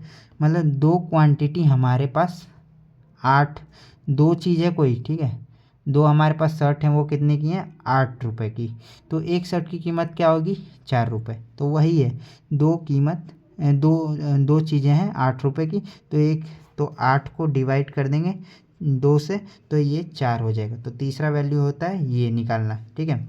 ये आपको प्रॉब्लम में दिया हुआ है, ये वेट तो दिया है प्रॉब्लम में, ये वेट लिख दिया, ये पी की वैल्यू भी दी है, ये भी वैल्यू भी लिख दी, ये आइटम 1 2 3 4 जितने भी आइटम हो उतने नंबर दे देंगे। ये कैसे निकाला 8/2 किया 4 आ गया वैल्यू बाई वेट, ठीक है, ऐसे ही सबको निकाल लिया। और 18/4 करेंगे तो ये 16.5 आ गया, ठीक है।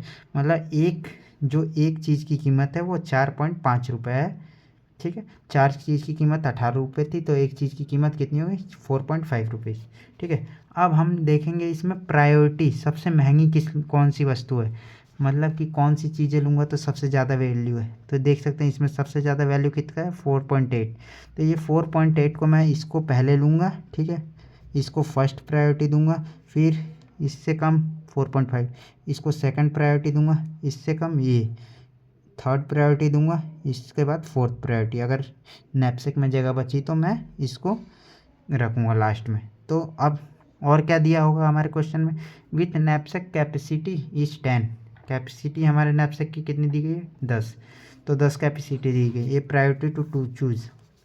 अब क्या बनाएंगे सेलेक्टेड आइटम, रिमेनिंग वेट और टोटल प्रॉफिट, ये 3 टेबल आपको याद करना है कॉलम, और ये आपको टेबल बना लेनी है। तो टेबल बनाने के बाद क्या होगा, सबसे पहले सेलेक्टेड आइटम हम सबसे पहले किस आइटम आई इक्वल टू सबसे पहले 4, आइटम नंबर 4 को लेंगे, तो आई इक्वल टू 4 लिया, ठीक है।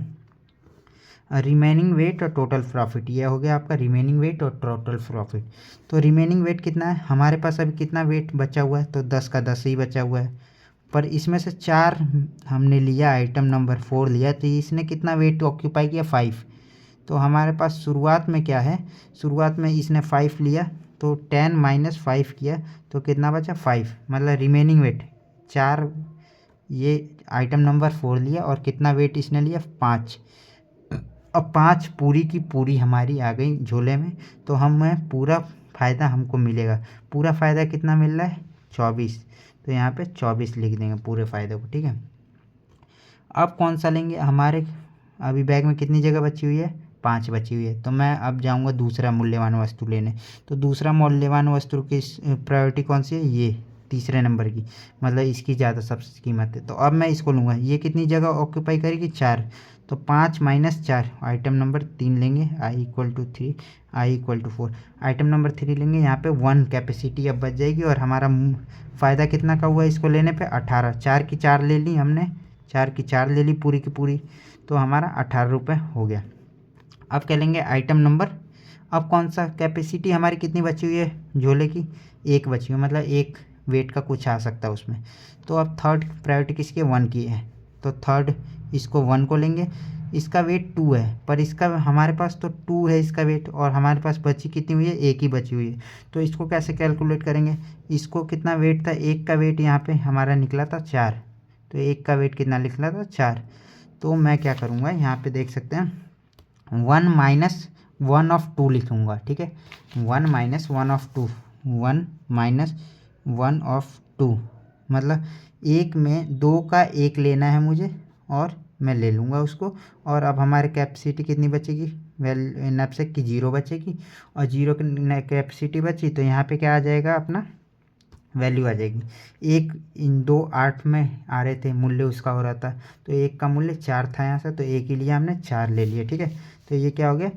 तो 4 लिए, ठीक है, तो यहाँ पे टोटल 24 था, ये 18 था, ये 4, तो कितना हो गया, चारों को जोड़ेंगे तो कितना कैपेसिटी हो जाएगा टोटल, मतलब टोटल प्रॉफिट कितना हो जाएगा, इन सबको जोड़ देंगे तो 24 और 18, 24 और 18 कितना जोड़ा, तो यहाँ पे 42 हो गया था, या 42 और 4 कितना हो जाएगा 46, टोटल जो वैल्यू है वो टोटल प्रॉफिट 46 है। इसको मैंने कैलकुलेट साथ के साथ ही करवा दिया, क्योंकि ये मैंने किताब में देखा तो ऐसे ही दिया था कि 0 था पहले प्रॉफिट, फिर प्लस 24 किया तो इतना हो गया, फिर 24 प्लस यहाँ से 18 किया तो इसको ऐसे कर दिया बस। इसका पहले 0 था, 0 24 24 हो गया, फिर 24 यहाँ पे हो गया, 24 प्लस इसका वैल्यू 18 इक्वल टू 42 हो गया। अब 42 प्लस आधा इसका, तो आधा कैसे निकालेंगे, 1 ले रहे हैं और टोटल कितना 8/2, तो ये हो गया 1 का आधा 4 हो जाएगा और 1 एकम 4 एकम 4 हो जाएगा, तो ये टोटल 46 हो जाएगा। ये आपका आंसर हो गया। ठीक है, तो ये हो गया फ्रैक्शनल नैपसेक का। और फ्रैक्शनल नैपसेक का आंसर कैसे लिखेंगे, तो लास्ट में लिख देंगे टोटल प्रॉफिट इक्वल टू 46। और सेलेक्टेड आइटम कौन कौन से हुए हैं, तो सेलेक्टेड आइटम इसको सबसे पहले हमें ऐसे लिखना होगा। और आइटम नंबर 1 कितना सेलेक्ट हुआ है, आइटम नंबर 1 पूरा सेलेक्ट हुआ था, नहीं पूरा नहीं सेलेक्ट हुआ था, तो कितना सेलेक्ट हुआ था 1/2 सेलेक्ट हुआ था, तो 1/2 लिख देंगे। ठीक है, मतलब 1 ऑफ 2 मतलब 1/2 आधा ही सेलेक्ट हुआ था। फिर आइटम नंबर 2 0 सेलेक्ट हुआ क्योंकि झोले की कैपेसिटी ख़त्म हो गई, एक भी नहीं लिया। आइटम नंबर 3 पूरा सेलेक्ट हुआ तो पूरा लिखा। आइटम नंबर 4 भी पूरा सेलेक्ट हुआ तो 1 लिखा। ठीक है, पूरा सेलेक्ट मतलब 4 लिखा, 1 लिखा। अगर आधा हुआ है तो 1/2 लिखा। अगर आधा का आधा हुआ है तो क्या लिखेंगे 1/4 लिखेंगे, 25% यानी। ठीक है, तो ये आपका एक और क्वेश्चन है, तो आप इसको करके देख लेना। ये क्वेश्चन है यहाँ पे, तो आप इसको करके देख लेना, आंसर आपका ये आएगा। ये मैंने सॉल्व कर रखा है, तो आप इसको एक बार प्रैक्टिस जरूर कर लें। अब हमारा नेक्स्ट आता है 0-1 नैपसेक। 0-1 नैपसेक में क्या है, या तो पूरा लो या तो ना लो। तो इसमें क्या होगा, इसमें भी सेम वही कॉन्सेप्ट है। इसको हम लोग डायनेमिक प्रोग्रामिंग की हेल्प से सॉल्व करेंगे। इसमें क्या है, ये वैल्यू वेट दी हुई, ये वैल्यूज दी हुई है, ये कैपेसिटी दी हुई है। अब वैल्यू कैपेसिटी सब कुछ दी हुई है। अब सबसे पहले मैं ऐसा बना लूँगा, ऐसा आइटम उसमें लिखा था बस, इसमें ऑब्जेक्ट लिख दिया, तो आप ऐसा बना सकते हैं। ठीक है, अब इसमें मेन अप्रोच क्या है सॉल्व करने के पीछे, कि हमें एक टेबल बनानी पड़ेगी। तो टेबल कैसी हो जाएगी, ये मान लीजिए कि एक टेबल, इस टाइप की टेबल बनाऊँगा मैं, इस टाइप की टेबल ये क्रिएट करी मैंने। ठीक है, इसमें ध्यान क्या रखना है, जब रो 1 टेबल की साइज़ कितना होगा, तो टेबल का साइज़ ये कितना है, वेट या वह प्रोडक्ट कितने हैं, आइटम नंबर कितने, ऑब्जेक्ट कितने, 4 हैं, तो 4 से एक एक्स्ट्रा बनाना है मुझे। तो यहाँ से 0 1 2 3 4। ठीक है, तो ये मतलब 5 टोटल हो गए, 4 से एक एक्स्ट्रा बनाना है और 0 से स्टार्टिंग कर देना है इंडेक्स। फिर इधर भी एक एक्स्ट्रा बनाना है, तो इसका भी 0 1 2 3 4 5 6 7। कैपेसिटी कितनी थी नैपसेक की, 7। जितनी कैपेसिटी होगी उससे एक एक्स्ट्रा कॉलम बनाना है और शुरुआत 0 से कर देना है। अब क्या करेंगे, सारी वैल्यू को सबसे पहले, ये जो पहली वाली वैल्यू है इन सबको 0 0 0 0 0 इन सबको कर देंगे।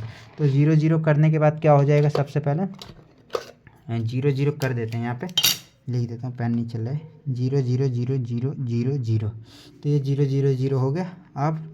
अब मैं कैलकुलेट क्या, हमें याद क्या रखना है, ध्यान किस बात का रखना है, 2 कंडीशन का याद रखना है। पहली कंडीशन क्या हो गई, यदि हम पहली रो में वैल्यू भर रहे हैं तो ऐसा हमें एज्यूम करना है कि हमारे पास ये ऑब्जेक्ट 1 ही है, केवल सिर्फ इतना ही है हमारे पास, नीचे का पार्ट है ही नहीं, इतना एज्यूम करके इसको भरना है। ठीक है, जब हम ऑब्जेक्ट ये रो नंबर 2 इसको इंडेक्स वाली इस वाली रो को भरेंगे तो ऐसा एज्यूम करेंगे कि हमारे पास ऑब्जेक्ट 1 और 2 दोनों है। ठीक है, जब रो नंबर 3 को भरेंगे तो ऐसा एज्यूम करेंगे कि हमारे पास ये तीनों ही है।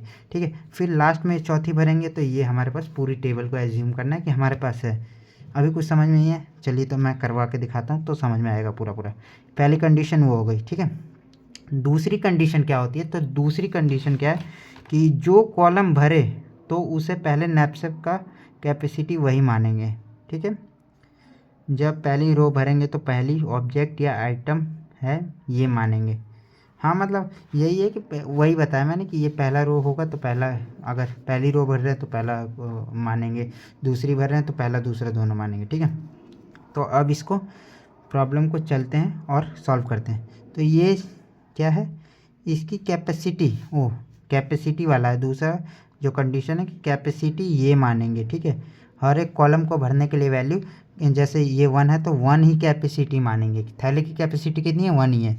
तो अब मैं भरता हूँ इस वैल्यू को, चलिए अब भर के देख लेते हैं।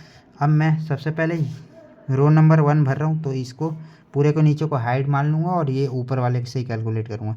ऑब्जेक्ट 1 लेता हूँ मैं, तो ऑब्जेक्ट 1 को मिनिमम कितने वेट की ज़रूरत है, 5 ही, मतलब या तो पूरा लेंगे या तो नहीं लेंगे। ऐसा नहीं है कि एक इसमें से ले रहे हैं, अब एक वेट है तो ये नहीं लेंगे। तो 0 भी यहाँ पे भी 0 आएगा क्योंकि इसका वेट 1 है कैपेसिटी और इसका 5 है, तो ये ज़्यादा है। यहाँ पे भी नहीं आएगा, यहाँ पे भी ये नहीं आएगा, यहाँ पे आएगा। क्या 5 कैपेसिटी ऑफ थैले होगी, क्या 5 ये आ सकती है पूरी, हाँ आ जाएगी। तो इसका अब आ जाएगी तो इसका प्रॉफिट कितना हो रहा है, प्रॉफिट इसमें भरना है टेबल में। तो प्रॉफिट कितना है 20, तो मैं यहाँ पर 20 लिख दूँगा, ठीक है। अब 6 कैपेसिटी 6 हो गई है, पर अभी तो ऑब्जेक्ट एक ही है हमारे पास, तो ये आ सकती है, हाँ यहाँ पे आ सकती है ये वाली वैल्यू। तो इसका प्रॉफिट हो जाएगा 20। इसकी कैपेसिटी अब कितनी हो गई, 7 हो गई। कैपेसिटी 7 है और वेट कितना है, 5 है। तो ये आ सकता है, हाँ आ सकता है। कितना फ़ायदा हुआ, 20 का होगा, ठीक है। अब दूसरी कॉलम को भरेंगे तो हम क्या एज्यूम करेंगे कि हमारे पास ये अब ये दोनों चीज़ें हैं, ठीक है। अब इन दोनों को लेके एज्यूम करते हैं। तो अब मैं दूसरी को, अगर 1 कैपेसिटी है तो क्या कोई इन दोनों में से वेट आ सकता है, नहीं आ सकता, तो यहाँ पे 0 हो जाएगा। अगर 2 कैपेसिटी है तो इन दोनों में से वेट कोई आ सकता है, हाँ ये वाला आ सकता है सर। तो ये 2 है जो ये आ जाएगा यहाँ पे। तो यहाँ पे क्या इसका प्रॉफिट कितना है, 30 है। तो 30 यहाँ पे हमने लिख दिया है सिंपली, ठीक है। अब नेक्स्ट देखते हैं, 3 कैपेसिटी होती है तो यही आ सकता है, तो इसी का कैपेसिटी प्रॉफिट लिख देंगे। फिर जब 4 कैपेसिटी होगी तब भी यही आ सकता है, 2 वाला ही, तो इसका प्रॉफिट लिख देंगे यहाँ पे, ठीक है। अब क्या करेंगे, 5 कैपेसिटी 5 हो गया, तो अब हमारे पास ये भी आ सकता है या तो ये भी आ सकता है। तो मैं कौन सा चूज करूँगा, जो ज़्यादा प्रॉफिटेबल होगी, जो ज़्यादा प्रॉफिट देगी। मैं मान लीजिए चोर था तो मेरे को जो ज़्यादा पैसा देगी तो वही मैं लूँगा। तो इन दोनों में से ज़्यादा कौन सा है, तो ये 30 है, 30 को मैं ले लेता हूँ, ठीक है।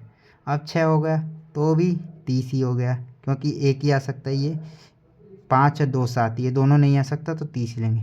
अब जब कैपेसिटी 7 हो रही है हमारे थैले की, ठीक है, तो अब हमारे पास ये इन दोनों में से कौन कौन सी आ सकती है, ये आ सकती है, हाँ ये भी आ सकती है, और क्या ये भी आ सकती है, हाँ इन दोनों का वेट 7 है, मतलब दोनों वैल्यू आ सकती हैं। तो दोनों का प्रॉफिट कितना हो जाएगा, 20 और 30 मिला के 50 हो जाएगा। तो ये कितना प्रॉफिट हो गया, हमें 50 प्रॉफिट हो गया, तो ये 50 आ जाएगा, ठीक है। अब क्या करते हैं नेक्स्ट, ये तीसरी, अब यहाँ पे ये तीसरे यहाँ तक अब हमने एज्यूम किया था रो 1 और रो 2 को। अब तीसरी कॉलम को भी हम एज्यूम कर लेंगे और सबको लेते हैं। 1 पे क्या होगा, 0। 2 पे कौन सा आ सकता है इसमें से, तो ये आ सकता है, इसका वैल्यू कितना है, प्रॉफिट 30 है। यहाँ पे 3 पे कौन सा आ सकता है, यही आ सकता है, इसका वैल्यू 30 है। 4 पे कितना आ सकता है, तो ये 15 वाला भी आ सकता है, या तो ये 4 वेट वाला आ सकता है, ये 2 वेट वाला। तो ज़्यादा कौन सा है, ये 30 वाला है, तो 30 वाला लेंगे, ठीक है। अब 5 पे कौन सा ले सकते हैं, तो इन तीनों में से ये ले सकते हैं, या ये ले सकते हैं, या ये ले सकते हैं। तो तीनों में से कोई एक ले सकते हैं। तो मैक्सिमम किसका है, 30 वाले का है, 2 वाले का, तो इसको सेलेक्ट कर लेंगे। अब जब 6 होता है हमारे पास, ठीक है, 6 कैपेसिटी होती है, तो अब इनमें से कौन कौन सी ले सकते हैं, मैक्सिमम वेट वाली ले सकते हैं।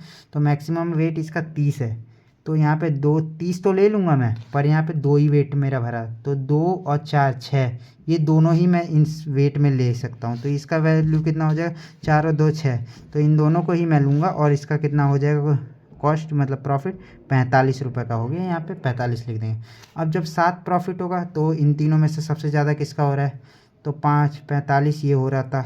मान लीजिए मैं 5 4 और 5 लेता हूँ तो ये तो आ ही नहीं सकती, 5 और 2 7 लेता हूँ तो कितना हो जाएगा, 50। तो ये 50 हो जाएगा, ठीक है, ये हो गया आपका। अब लास्ट वाला रो भरेंगे, लास्ट वाले को भरने के लिए ये नीचे इसको कर लेंगे और इसको भी एज्यूम कर लेंगे अब, ठीक है। अब क्या करेंगे, सबसे पहले 0, इसके लिए इसमें से कौन सी आ सकती थी, 30 वाली। 3 के लिए कौन सी आ सकती है, 3 और ये 2 वाली दोनों एलिजिबल है, पर आएगी कौन सी, मैक्सिमम प्रॉफिट वाली, तो 30 आ गई। फिर ये 30, 4 के लिए भी वही होगा, 5 के लिए 3 और 2 5, ये अब यहाँ पे ये 40 आ सकती है, ये 5 वेट 10 और 10 30 और 10 40 आ सकती है। 6 के लिए क्या हो जाएगा, 45 ही रहेगा, क्योंकि ये मैक्सिमम वेट है। 7 के लिए क्या हो जाएगा, 7 वेट है, तो इनमें से कौन सा मैक्सिमम चीज़ें ले सकते हैं। मान लीजिए 5 2 4 और 3 7 लेता हूँ तो कितना हो गया, 25 ही हो रहा है। 2 और 4 ले लेता हूँ तो 6 45 ही हो रहा है। 2 और 3 ले लेता हूँ, मतलब ये 45 तो हो रहा है, पर एक अभी भी कैपेसिटी बच रही है, 5 और 2 लेता हूँ। अच्छा हाँ, यहाँ पे ये मैं दोनों लूँगा तो मैक्सिमम वेट मेरा कवर हो जाएगा, जो है 50। तो ये जो लास्ट कॉलम पे जो आपकी ये लास्ट रो और लास्ट कॉलम पे जो आंसर आया है, यही आपका क्या हो जाएगा, ये हो जाएगा आपका आंसर। तो आंसर कितना हो जाएगा, 50, मैक्सिमम प्रॉफिट 50 हो जाएगा, ठीक है। तो ये आपके लिए आंसर हो गया।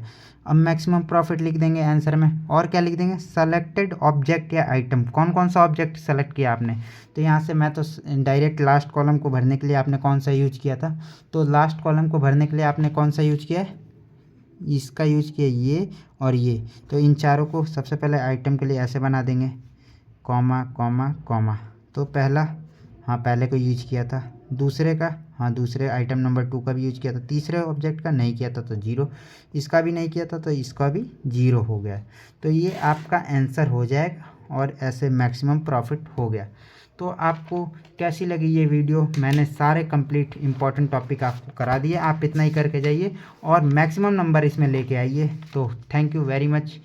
एक और एक्टिविटी सिलेक्शन प्रॉब्लम है, ये भी कभी कभी आ जाता है, तो इसको भी देख लेते हैं, 5 मिनट लगना है। तो एक्टिविटी सिलेक्शन प्रॉब्लम में क्या होगा कि आपको एक्टिविटी दी होंगी, अब मुझे क्या करना है कि मैक्सिमम एक्टिविटी सेलेक्ट करनी है और ऐसा 2 एक्टिविटी आपस में उनका टाइम ओवरलैप नहीं होना चाहिए। क्या कुछ समझ में नहीं आया क्या कह रहे हैं? तो क्या कहते हैं, जैसे ये सबसे पहले क्वेश्चन दिया होगा, अब इसको ये जो फिनिश टाइम के बेस्ड पे हमको इसको इंक्रीजिंग ऑर्डर में लगाना है। तो इसका A1 A2 A3 A2 4 A2 जितने होंगे उतने मान लेंगे और यहाँ तक ये 11 है एक्टिविटी, टोटल 11 एक्टिविटी हैं और इसमें से सेलेक्ट कौन सा करना है हमें। तो मान लीजिए सबसे पहले वाली को सेलेक्ट करूँगा। तो 2 3 एक्टिविटी स्टार्ट कब से हुई? 2 से स्टार्ट हुई और ख़त्म कब हुई? 3 पे ख़त्म हुई। 2 से स्टार्ट हुई और 3 पे ख़त्म हुई। A1 2 से स्टार्ट हुई और 3 पे ख़त्म हुई, ठीक है। तो सबसे पहले इसको चूज कर लूँगा। अब एक्टिविटी 2 कितनी है? एक्टिविटी A2 ये 1 से स्टार्ट हो रही है, 4 पे ख़त्म हो रही है। तो हमें इसमें क्या ध्यान रखना है कि 2 एक्टिविटी ओवरलैप नहीं होनी चाहिए। जैसे कि ये तो इसमें चल ही रही थी, अब एक आदमी की कैपेसिटी है कि वो एक टाइम पे एक ही एक्टिविटी कर सकता है और उसको 2 एक्टिविटी अगर सेम टाइम पे आएंगी तो नहीं करेगा, ठीक है। तो हमें इस एक्टिविटी सिलेक्शन में क्या करना होता है, मैक्सिमम एक्टिविटी सेलेक्ट करनी होती है ताकि 2 एक्टिविटी एक साथ अकर भी ना, 2 एक्टिविटी परफॉर्म भी नहीं हो और एक एक हो जाए। और जैसे मैं तुरंत ये काम कर लिया, अब दूसरा काम मुझे, मान लीजिए दूसरा काम वो है और तुरंत बाद में दूसरा काम कर रहा हूँ। जैसे अब क्या करना है, इसको और इसको कंपेयर करना है। अगर ये छोटा है, इससे ये छोटा है, मतलब कि ये पहले ही चालू हुई है एक्टिविटी ये पहले ही आ चुकी है, तो ये सेलेक्ट नहीं होगी। इसको सेलेक्ट कर रहा है एक आदमी, एक वर्क ही कर सकता है, तो इसको कर रहा है तो ये यहाँ से स्टार्ट है, तो इसको कैसे कर सकता है? पूरा कर ही नहीं सकता, तो इसको छोड़ देगा। अब नेक्स्ट एक्टिविटी कौन सी हो जाएगी? A3 के लिए चेक करेंगे। A3 के लिए अब चेक किया 3 और 3 ये बराबर हो या ये वैल्यू जो है वो एक्टिविटी ये वैल्यू छोटी हो या बराबर हो, तो ये सेलेक्ट हो जाएगी। A3 सेलेक्ट किया हमने क्योंकि यहाँ तक हमने A1 को कंप्लीट कर लिया। अब A3 यहाँ से चालू हुई है, 3 से स्टार्ट हुई है और तो ये फ्री हो गया आदमी, अब इसे परफॉर्म कर सकता है। अब A4 क्या हो गई? A4 कहाँ से चालू हुई? A4 0 से चालू हुई है और कहाँ तक ख़त्म हुई है? A4 0 से 6 तक। A4 जो है 0 से 6 तक, A4 जो है 0 से 6 तक, इसमें 0 से 6। सबसे पहले ये आपको ये जो फिनिश टाइम के आधार पे आपको इंक्रीजिंग ऑर्डर में लगाना है और फिर एक एक एक्टिविटी को लेते जाना है, इसे ग्राफ बना लेना है और फिर उसमें जैसे कि सब बना लिए, ठीक है। अब A4 भी नहीं स्टार्ट होगी क्योंकि A3 हमारा वर्क कर रहा है अभी और A4 ये 5 पे ख़त्म हो गया। आदमी यहाँ पे मेरा फ्री हो गया है। अब इसको सेलेक्ट करेगा मेरा आदमी? नहीं, क्योंकि ये इसका इतना बचा काम कौन करेगा? इतना तो वो कर देगा, ठीक है, पर इससे पीछे का काम नहीं होगा तो वो सेलेक्ट ही नहीं होगी। या तो पूरी सेलेक्ट कर, काम पूरा कर, या तो मत कर, ठीक है। तो अब कौन सा ये सेलेक्ट करेगा? A5 हमारा कहाँ से स्टार्ट हो रहा है? A5 हमारा स्टार्ट हो रहा है 5 से और कहाँ तक चल रहा है? 7 तक। तो 5 से 7 तक A5 को चलाएगा। तो A6 को अब देखेगा 3 से स्टार्ट हो रही है पर ये 7 तक, अभी तो यही चल रहा है, ये 3 से, ये यहाँ से स्टार्ट हो रही है तो यहाँ से कोई मतलब है ही नहीं क्योंकि ये यहाँ से यहाँ तक का तो काम कर ही नहीं पाएगा, इतना के लिए फ्री है तो इसने करेगा ही नहीं। फिर A7 भी कहाँ से स्टार्ट हो रही है? 5 से 9 तक, तो ये भी सेलेक्ट नहीं होगी क्योंकि इसका इतना बचा पोर्शन कौन करेगा। फिर A8 है वो कहाँ से स्टार्ट हो रही है? 7 से स्टार्ट हो रही है, तो ये 7 वाली जो है, ये वाली जो आपकी है एक्टिविटी, ये सेलेक्ट होनी चाहिए थी। A8 सेलेक्ट होनी चाहिए थी। तो A8 सेलेक्ट क्यों नहीं हुई है? A8 का क्या है कॉन्सेप्ट? 6 से स्टार्ट हुई है, सॉरी दोस्तों, ये 7 से नहीं 6 से स्टार्ट हुई है, ये यहाँ से। तो इतना ये यहाँ तक ख़त्म कर लिया था पर इतना बच रहा था तो ये भी सेलेक्ट नहीं होगी। तो अब A9 चेक करें। A9 कहाँ से स्टार्ट हुई है? 8 से 11 स्टार्ट हुई है, ठीक है। तो 8 से 11 इसको अब ये कर सकते हैं, क्योंकि ये आदमी हमारे यहाँ पे फ्री हो गया था, इसके बीच में इतना काम खाली बैठा रहा, फिर एक नई प्रॉब्लम आई, उसको हमने पूरा कर दिया। A10 भी नहीं होगी क्योंकि यहाँ तक अभी फ्री ही नहीं है हमारा आदमी। फिर A11 जो है वो 12 से 14 तक चल रही है, तो 12 से 14 तक के लिए फ्री है, तो इसको सेलेक्ट कर लेगी। सबसे पहले क्या किया इसमें हमने, क्या बताया मैंने, ये प्रॉब्लम दी होगी, इसको जो फिनिश टाइम के आधार पे हमें इंक्रीजिंग ऑर्डर में लगाना है। फिनिश टाइम इसका 3 है, तो इसको पहले हमने लिखा A1 में, फिर A2 इसमें किसका फिनिश टाइम इसके बाद आता है, तो 4 का आता है, तो 4 को लिखा। फिर 5 का देखेंगे, 5 का है 3 वाला कहाँ है, ये वाला 5 का है, फिर 6 का है, ऐसे ही इंक्रीजिंग ऑर्डर में लगाना है। फिर ये ग्राफ बनाना है, ग्राफ बना के 0 से स्टार्ट करना है, 1 2 3 जहाँ तक इसका लास्ट वाला दिया होगा 14 तक, इसको यहाँ तक टाइम्स लगा देना है, फिर एक्टिविटीज इधर लिख देंगे ACTIVTI, और ये आपका प्रॉब्लम हो जाएगा। तो ये आपका वही है, चेक करना है कंडीशन, यदि फिनिश टाइम छोटा हो स्टार्टिंग टाइम से तो आपका ये सेलेक्ट नहीं सेलेक्ट होगा, यदि बराबर हो, छोटा हो, ट्रू होता तो सेलेक्ट होता। ठीक है, तो ये आप लोग थ्योरी है, इसको लिख लेना, समझ लेना, जो मैं यहाँ पे बताया हूँ ऐसे ही आप समझ के जाइए, दिमाग में बैठा के जाइए, आप लोग सब कुछ करके आइए। ठीक है, तो चलिए इसी के साथ इस वीडियो को एंड करते हैं। ये प्रॉब्लम पिछले 5 सालों में एक बार आई है, नहीं तो नहीं, पिछले 6 या 5 सालों में एक बार आई है बस, तो इसको कर भी सकते हैं, नहीं भी कर सकते हैं। तो आपके पास मिनिमम टाइम है तो नहीं करिएगा, मेरा काम तो पढ़ाना। ठीक है, तो चलिए एंड करते हैं इस वीडियो को। तो हमारे चैनल को लाइक और सब्सक्राइब कीजिएगा, वीडियो को लाइक कीजिएगा और चैनल को सपोर्ट कीजिए, ताकि मैं आपको मेरे अंदर मोटिवेशन आ सके और मैं और भी वीडियो वन शॉट लेके आऊँ। ठीक है, अब 4th ईयर आने वाला है आप लोगों का, तो 4th ईयर का भी सब्जेक्ट के धीरे धीरे मैं वन शॉट सारे अपलोड कर दूँगा। ठीक है, तो चलिए एंड करते हैं वीडियो को। Thank you very much.